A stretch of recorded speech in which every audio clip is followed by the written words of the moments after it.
Welcome to iDream media. So జనరల్గా మనం చూస్తూ ఉంటాం కదా, వాష్రూమ్స్లో బాత్రూమ్కి వెళ్ళినప్పుడే ఎక్కువగా కార్డియాక్ అరెస్ట్ అవ్వడం, చనిపోవడం అనేది. అది ఎందుకు? వివరాలు తెలుసుకుందాం. ఈరోజు మనతో పాటు ఉన్నారు ప్రముఖ interventional cardiologist doctor Hanumanth Reddy గారు from Care hospitals, Banjara Hills. Doctor గారు నమస్తే. నమస్తే మేడం. డాక్టర్ గారు, జనరల్గా మనం చూస్తూ ఉంటాం నైట్ హార్ట్ అటాక్ వచ్చిందని, ఆ కార్డియాక్ అరెస్ట్ అయిందని, లేదా బాత్రూంలో ఎక్కువగా వాష్రూమ్కి వెళ్ళినప్పుడు చనిపోవడం, వాళ్ళు బయటికి రాలేకపోవడం అనేది చూస్తూ ఉంటాం. ఎందుకు డాక్టర్ గారు వాష్రూమ్లోనే ఎందుకు ఈ కార్డియాక్ అరెస్ట్ అనేది అవుతుంది, చనిపోవడం అనేది జరుగుతుంది? నార్మల్‌గా చాలామంది మనం అనుకుంటాం వీళ్ళకు యూజువల్‌గా హార్ట్ అటాక్స్ అవి ఉన్నాయో ఎర్లీ మార్నింగ్, నైట్ టైమ్‌లో ఎందుకు? ఇది మనకు సింపాథెటిక్ సర్జ్ ఏదో ఎర్లీ మార్నింగ్ కోల్డ్ టైమ్‌లో, కోల్డ్ వెదర్స్ అప్పుడు కొంచెం సింపాథెటిక్ సర్జ్ ఉంటది. ఆ టైంలో కొంచెం మనకు హార్ట్‌కి సపరేట్ రక్తనాళాలు మూసుకుపోయేది కన్‌స్ట్రిక్షన్ అంటాం. అది జరిగే ఛాన్స్ వాళ్ళ టైంలో హార్ట్ అటాక్ వస్తుంది. డిపెండ్స్ ఆన్ వెదర్ కూడా ఉంటుంది. కొంతమంది కోల్డ్ వెదర్‌లో నార్మల్‌గా అది మన సివియర్ సింపాథెటిక్ సర్జ్ ఉన్నప్పుడు కొంచెం that is known to occur. It is written in literatures also. చాలా మందికి హాస్పిటల్‌కి వచ్చిన వాళ్ళకు హార్ట్ అటాక్ ఉన్నది. మనం వాళ్ళకి యాంజియోగ్రామ్ చేసాము. హార్ట్‌కి సప్లై చేసే 3 రక్తనాళాలు సివియర్ బ్లాకేజెస్ ఉన్నాయి. లెఫ్ట్ మెయిన్ అంటాం. అది కూడా సివియర్ బ్లాకేజెస్ ఉన్నప్పుడు ఇట్లాంటి వాళ్ళకి ఎమర్జెన్సీ మనం స్టెంటింగ్‌గా బైపాస్ చేస్తాం. యూజువల్‌గా ఇట్లాంటి వాళ్ళు హాస్పిటల్‌లో ఉన్నప్పుడు వాష్‌రూమ్స్‌కి అలో చేయం. అంటే బెడ్ పక్కనే కొమడో పెట్టి అక్కడనే నార్మల్‌గా we will tell them to do washroom near to the bed. అంటే ఇన్‌స్టెడ్ ఆఫ్ గోయింగ్ టు వాళ్ళు ఒకటేసారి సడన్‌గా వాష్‌రూమ్‌కెళ్ళినప్పుడు స్ట్రెయిన్ చేస్తారు. మోషన్‌కెళ్ళి అలా మొక్కినప్పుడు వెంటనే మనం బ్లడ్ ప్రెషర్ ఏమైతే అవుతుందో నిల్చున్నప్పుడు బ్లడ్ అంతా ఇక్కడ పూల్ అవుతుంది. సడన్‌గా ఇక్కడ హార్ట్‌కి అందనప్పుడు ఆ స్ట్రెయిన్ అయినప్పుడు it's like they are doing some exertion. అలా చేసినప్పుడు బ్లడ్ సప్లై ఎప్పుడైతుందో సడన్‌గా they will having the arrest. కొంతమందిలో హార్ట్ ఫంక్షన్ చాలా వీక్‌గా ఉంటుంది. Severe LV dysfunction. నార్మల్‌గా హార్ట్ మనం ఇలా కొట్టుకోవాల్సిన వాళ్ళ దాంట్లో వెరీ వీక్‌గా కొట్టుకుంటుంది. ఏదైతే వాళ్ళు వాష్‌రూమ్‌కి వెళ్ళినప్పుడు సడన్‌గా అక్కడ ప్రొలాంగ్‌గా సిట్టింగ్ చేస్తారో బీపీ, బ్లడ్ ప్రెషర్ ఏదైతే తగ్గిపోతుంది. అంతా ఇక్కడ బ్లడ్‌లో కాల్లో అది పూల్ అయిపోయి సడన్‌గా వాళ్ళు లేసేటప్పటికి తల తిరిగినట్టయి పడిపోతారు గిడ్డినెస్. యూజువల్‌గా నైట్ ఇది ఎర్లీ మార్నింగ్‌లో ఎవరు ఉండరు. నైట్ చీకటిగా ఉంటుంది. Nobody is saying they are in the washroom. చాలా కేసెస్‌లో జస్ట్ నెక్స్ట్ డే చూస్తే వాళ్ళు వాష్‌రూమ్‌లో పడి ఉంటారు. సమ్ హెడ్ ఇంజ్యూరీస్ అక్కడనే కొలాప్స్ అయ్యి ఉంటారు. So always any elderly patients, కొంతమందికి ఏవి సివియర్ హార్ట్ ఫంక్షన్ వీక్ ఉన్న వాళ్ళకు, కొంతమందికి హార్ట్ అటాక్ వచ్చి ఫస్ట్ 48-72 అవర్స్ వరకు కూడా అందుకే హాస్పిటల్‌లో ఐసీయూ పక్కనే అక్కడనే ఇస్తాం instead of sending them to washroom. ఒక్కోసారి వాళ్ళు స్టేబుల్ అయిన తర్వాత they can do their normal routine వాష్‌రూమ్స్‌లోకి వెళ్ళొచ్చు. అంటే ఒకవేళ ఈ స్టెంట్ వేసుకున్న వాళ్ళకి, లేదా ఈ కోమార్బిడిటీస్ ఉన్న వాళ్ళకి, వాళ్ళకి కాన్స్టిపేషన్ ఇష్యూ ఉంటే కనుక, హ్మ్. సో ఈ కార్డియాక్ అరెస్ట్ అయ్యే ఛాన్స్ ఉంటుందా? దానికి స్టెంట్ వేసుకున్న వాళ్ళకు, సర్జరీ అయిన వాళ్ళు కాన్‌స్టిపేషన్, కార్డియాక్ ఇష్యూస్ యూజువల్‌గా అలా ఉండదమ్మా. వాళ్ళు స్టేబుల్‌గా ఉన్నారంటే నార్మల్‌గా మనం కాన్‌స్టిపేషన్‌కి we will give some relieving medications. Cremaffin syrup అని, ఫైబ్రోజెల్ పౌడర్ అని, ఫైబర్ డైట్ ఇంక్రీజ్ చేసుకోవడం అని. వీళ్ళ దాంట్లో ఏందంటే రెగ్యులర్‌గా వాళ్ళకి అదొక్కసారి బౌల్ స్టోమన్ మంచిగా ఉంది అనంటే దట్ ఈస్ గుడ్. ఎప్పుడైతే వాళ్ళ కాన్‌స్టిపేషన్ ఉందో they feel some discomfort.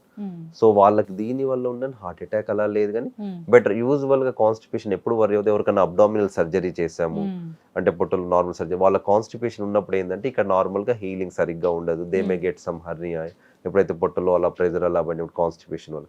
So వాళ్ళకి కాన్‌స్టిపేషన్ రిలీవింగ్ మెడికేషన్స్ ఇస్తాం. ఇది సడన్ కార్డియాక్ అరెస్ట్ అనేది వాష్‌రూమ్‌కి వెళ్ళినప్పుడు జరగడం అనేది, సో ఆల్రెడీ ఇష్యూ ఉన్న వాళ్ళలో చూస్తాం. మేజర్‌గా.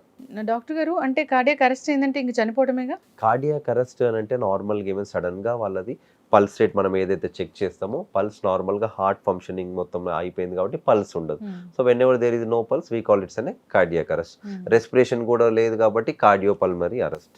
సో అప్పుడు మనం వెంటనే ఏం చేస్తాం, పల్స్ చెక్ చేసి వెంటనే పల్స్ లేకపోతే వెంటనే we start doing CPR. CPR అంటే ఎక్స్టర్నల్ మనం హార్ట్‌ని మనం కంప్రెస్ చేస్తున్నాం. కొంతమందిలో కంప్రెస్ చేసేసి వెంటనే నియర్ బై హాస్పిటల్ షిఫ్ట్ అయినప్పుడు మేము అక్కడికి వచ్చేసిన తర్వాత వెంటనే డీఫిబ్‌కి కనెక్ట్ చేస్తాం. డీఫిబ్రిలేషన్ కనెక్ట్ చేసినప్పుడు దాంట్లో రిథమ్స్ అంటాం అనమాట హార్ట్‌లో. Ventricular tachycardia, ventricular fibrillation. కొంతమందిలో ఇట్లాంటి వాళ్ళు ఉన్న వాళ్ళకి షాక్ ఇస్తే they will recover very well. కొంతమందిలో అందరికీ షాక్ ఇస్తే రికవర్ అవుతారంటే కారు. కొంతమందిలో నాన్ షాకబుల్ రిథమ్ ఎసిస్టోల్ అలా వచ్చినప్పుడు వాళ్ళ దాంట్లో షాక్ ఓన్లీ సిపిఆర్ కంటిన్యూ చేసి మనం ఎపినెఫ్రిన్ ఆ మెడికేషన్స్ ఇచ్చుకొని తర్వాత ఎండోట్రాకియల్ ట్యూబ్ ఇంటిబేట్ చేసుకొని వెంటిలేటర్ కనెక్ట్ చేసుకుంటున్నాం. ఇది ఒక పేషెంట్ సడన్ కార్డియాస్ట్ అయినప్పుడు సీక్వెన్స్ ఆఫ్ ఇయర్స్. అందుకే ఇప్పుడు మనము రికమెండ్ చేసేది అంటే ఒక మాల్స్లో, సినిమా థియేటర్స్లో, పబ్లిక్ గ్యాదరింగ్స్లో, బస్ స్టాప్స్లలో ఇప్పుడు చాలా మంది young patients sudden cardiac arrest అవుతున్నారు. అక్కడ మనకు అయ్యేయడానికి చాలా కారణాలు ఉన్నాయి. వెంటనే ఏఈడీస్ అంటాం, అంటే మనం ఎయిర్పోర్ట్ లో చూస్తుంటాం, అక్కడ అవును. రాసి ఉంటుంది ఏఈడీస్, ఉమ్, ఆటోమేటిక్ ఎక్స్టర్నల్ డిఫిబ్రిలేటర్. అవును. ఒకసారి పేషెంట్ సడన్ గానే వెంటనే అరెస్ట్ అయినప్పుడు అక్కడ నియర్ బై దాన్ని ఎవరన్నా ట్రైన్ చేసుకోవచ్చు చాలా మంది. సో వెంటనే మనం అది కనెక్ట్ చేసేసి అదే దానికి మనం ఎక్కువగా ట్రైనింగ్ అవసరం లేదు. ఒకసారి మనం చూపిస్తే నార్మల్ జనరల్ పబ్లిక్ కూడా ఎనీవే అది మనం ప్యాడ్స్ అటాచ్ చేస్తే అదే మనకు ఉమ్, షాకబుల్ రిథమ్. షాక్ అంటే మనం పక్కకు జరిగితే దానంతలో అది షాక్ ఇస్తుంది, అప్పుడు మనం సిపిఆర్ చేస్తే చాలు. Um. I kept a mission that at least I should train around 1 lakh people in CPR and AED training. Oh. Already I have started that. Me and my Dr. Methini, we used to do regular camps um, to educate people at least how to do CPR, how to use the basic AED, ఎలా use చేయాలనేది. That will use a lot of difference. Yes, ఖచ్చితంగా doctor గారు. Doctor గారు, ఈ mass gatherings, రకరకాల functions, audio functions సినిమాకి సంబంధించి లేదా రకరకాల ఫంక్షన్స్ జరిగినప్పుడు సో అక్కడ గ్యాదరింగ్స్ అనేవి ఎక్కువగా ఉంటాయి. అంటే అలాంటి మాట్లాడుతూ మాట్లాడుతూ కుప్పకూలిపోయిన వాళ్ళని కూడా చూసాం, పెద్ద పెద్ద సెలబ్రిటీస్ కూడా. అయితే అక్కడ ఆక్సిజన్ లెవెల్స్ తగ్గిపోవడం వల్ల అలా జరుగుతుందా, లేదా వాళ్ళకి ఆల్రెడీ ఏదైనా ఇష్యూ ఉండడం వల్ల అలా జరుగుతుందా? ఈ మాస్ గ్యాదరింగ్స్ ఉన్న చోట కూడా ఇలాంటి డీఫిబ్రిలేషన్ అనేది అవసరం అనేది ఉంటుందా? కంపల్సరీ. నార్మల్గా కొన్ని కంట్రీస్లో అయితే ప్రతి అపార్ట్మెంట్కి బస్ స్టాప్ దగ్గర, నార్మల్గా రైల్వే స్టేషన్ దగ్గర, ఎయిర్పోర్ట్లో they will kept an AED. నేను సింగపూర్లో వర్క్ చేసేటప్పుడు అయితే ఏఈడి అనేది మా అపార్ట్మెంట్ ఫ్లాట్లో ఉండేది. అక్కడ everyone most of them are train there. So మన దగ్గర కూడా కంపల్సరీ మేజర్ మాస్ గ్యాదరింగ్స్ దగ్గర, స్కూల్స్లలో, నార్మల్ కాలేజెస్లలో, పెద్ద పెద్ద సినిమా థియేటర్లలో, మాల్లలో మనం ఏఈడి అనేది పెట్టాలి. ఎవరైతే సడన్ కార్డియాక్ అరెస్ట్ అవుతారో అప్పుడు మనం వాళ్ళకి ఏఈడి ఇచ్చి రికవర్ చేసి హాస్పిటల్ తీసుకొని వస్తే వీళ్ళ దాంట్లో రికవరీ చాలా మంచిగా ఉంటుంది. ఒక్కసారి ఇది ఏఈడి పెట్టకుండా వాళ్ళు అలానే అయిపోయి హైపోక్సియా, మన బ్రెయిన్ కి ఎప్పుడైతే బ్లడ్ సప్లై అందారో వాళ్ళు కోమాలో పెర్సిస్టెంట్ గా అలానే ఉంటారు. వాళ్ళకి మనం వచ్చిన వాళ్ళ treatment is not that much good. ఎవరికైతే ఏఈడి చేసి రికవరీ అవుతారో వాళ్ళ రికవరీ చాలా మంచిగా ఉంటుంది. సో కంపల్సరీ మీరు అన్నట్టు మాస్ గ్యాదరింగ్స్ లో AED it should be an mandatory. Government should look into that. వాళ్ళకి రూల్ చేసి కంపల్సరీ ఏఈడి అనేది పెట్టాలి. నవేడేస్ అందుకే మనం పబ్లిక్ గ్యాదరింగ్స్ లో చాలా దగ్గర ఆల్రెడీ ఏఈడి ఇన్స్టాల్ జరుగుతున్నాయి. జరగాలి డాక్టర్ గారు, నిజంగా మీరు అన్నట్లు మనిషి ప్రాణం కన్నా ఏది విలువ చెప్పండి. ఎస్, అయితే చిన్న చిన్నవే ఇవి. సో ఖచ్చితంగా ఆలోచించాలని కోరుకుందాం. అయితే ఆక్సిజన్ లెవెల్స్ అనేవి తగ్గిపోతాయి ఈ మాస్ గ్యాదరింగ్స్ ఉన్న చోట. దానివల్ల సఫకేషన్ జనరల్గా చూస్తూ ఉంటాము, కాకపోతే ఇది కూడా హార్ట్ మీద ప్రభావం చూపిస్తుంది అంటారు. దీంట్లో నిజం ఎంత?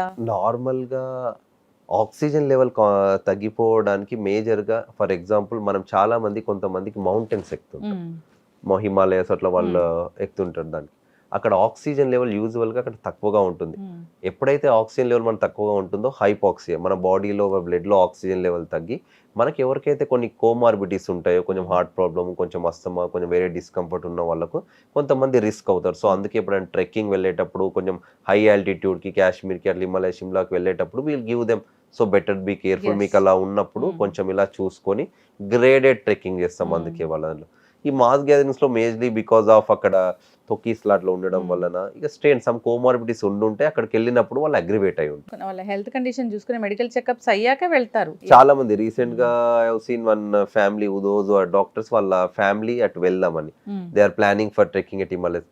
He came to me, sir మా mother had some issues, we're planning tour అని అంటే నార్మల్గా అక్కడ మనం వాళ్ళకు ఈసీజీ ఎకో చేసి మంచిగానే ఉందాం, అక్కడికి వెళ్ళినప్పుడు జాగ్రత్తగా వహించండి, మీకు అస్తమా ఎట్లన్నా ఉంటే ఆ ఇన్హేలర్స్ అవన్నీ రెగ్యులర్గా పెట్టుకోవడం వెళ్ళండి. ఒక్కసారి అక్కడికి వెళ్ళిన తర్వాత ఇవన్నీ మీకు దొరకవు. So better to go at, మంచిగా ఉన్నప్పుడు అక్కడ చేసుకోవడం మంచిది. డాక్టర్ గారు, అయితే మనం మాట్లాడుతూ ఉన్నాం night heart attack, cardiac arrest, ఈ వాష్రూమ్లో వచ్చేదాని గురించి. అయితే ఎలాంటి జాగ్రత్తలు, అంటే నైట్ పడుకునే ముందు ఈ హార్ట్ ఇష్యూ ఉన్న వాళ్ళు ఎలాంటి ఖచ్చితంగా తీసుకోవాల్సిన జాగ్రత్తలు అంటే ఏం చెప్తారు? చాలా మందికి ఎల్డర్లీ, ఇవి నార్మల్గా ఎల్డర్లీలో ఎక్కువగా చూస్తామమ్మా.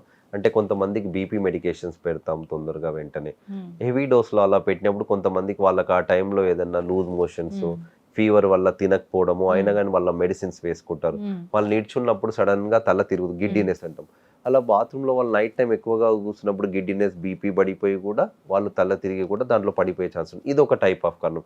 కొంతమందిలో హార్ట్ వీక్ ఉన్నప్పుడు, సివియర్ ఎల్వి డిస్ఫంక్షన్, హార్ట్కు సంబంధించిన రక్తనాళాలు చాలా అన్ని బ్లాకేజెస్ ఉన్నప్పుడు, వీళ్ళు నైట్ టైంలో ఇంట్లో only grandfather, grandmother ఉంటారు, వేరే సపోర్టింగ్ సిస్టమ్ లేదన్నప్పుడు నైట్ టైంలో better not to keep the bolt అని అడ్వైజ్ చేస్తాం మా పేషెంట్స్కి. అవుతే బెటర్. సో ఎందుకంటే ఈవెన్ ఇఫ్ యూ ఫాల్ అందులో పడిపోయినప్పుడు సమ్వన్ రెస్క్యూ చేయడానికి ఈజీ. సో మీరు నార్మల్గా మెడికేషన్స్ ఏవైతే తీసుకుంటే రెగ్యులర్గా బీపీ మానిటర్ చేసుకొని పోస్టల్ గిడ్డినెస్ అంటే నిల్చున్నప్పుడు సడన్గా కళ్ళు తీరు పడిపోతుందంటే బీపీ వాళ్ళ దాంట్లో తక్కువగా ఉంటుంది. ఇట్లాంటి వాళ్ళు మంచిగా ఫ్లూయిడ్ ఇంటెక్ తీసుకోవాలి. మంచిగా ఫ్రూట్ జ్యూసెస్ తాగడం, కోకోనట్ వాటర్ వాళ్ళ కండిషన్ దాన్ని బట్టి అప్పుడు వాళ్ళకి పోస్టరల్ డ్రాప్ అనేది జరగదు. సివియర్ హార్ట్ ప్రాబ్లం వేరే దాని వల్ల ఉన్నప్పుడు దాని తగ్గట్టు మెడికేషన్స్ వాడుతూ దాని రిస్క్ తగ్గించుకోవడం. ఖచ్చితంగా డాక్టర్ గారు చాలా చక్కగా చెప్పారు.